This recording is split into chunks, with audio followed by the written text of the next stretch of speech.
देशों में ही अकेले दुनिया की ऑलमोस्ट 40% आबादी रहती है।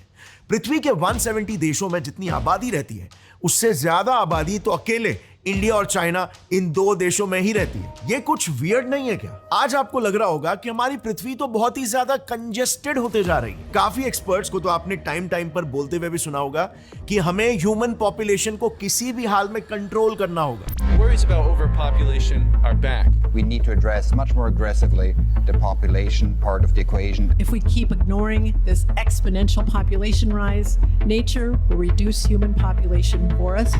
इलॉन मस्क तो पृथ्वी छोड़कर मार्स में कॉलोनीज बनाने की बात कर रहे हैं और इसीलिए ये अब एक कॉमन ओपिनियन बनते जा रहा है कि पृथ्वी में अब इंसानों के लिए जगह ही नहीं बची है। लेकिन व्हाट इफ मैं कहूं कि ऐसा बिल्कुल नहीं है। अगर आप इस वर्ल्ड पॉपुलेशन मैप को ध्यान से देखोगे तो हमारी पृथ्वी का ऑलमोस्ट 3/4 से भी बड़ा हिस्सा कंप्लीटली वीरान पड़ा हुआ है। लेकिन अब जरा एशिया की तरफ अपनी नजर बढ़ाओ। यहां पर इंडिया और चाइना इन दो देशों में मिलकर 2.7 बिलियन यानी कि 270 करोड़ लोग रहते हैं।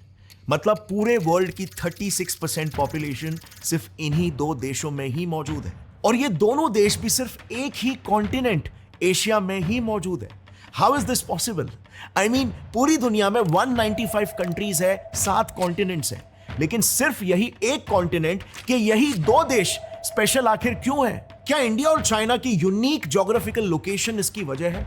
मतलब माउंटेनियस रीजन्स और हाई रेनफॉल की वजह से, क्योंकि यहां पर रिच फर्टाइल सॉइल मौजूद है, इसीलिए यहां पर पॉपुलेशन ग्रो कर पाई क्या?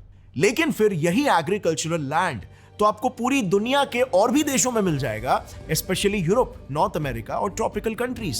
तो फिर क्या इसके पीछे की वजह ये हो सकती है कि इंडिया और चाइना में ही दुनिया की पुरानी सभ्यता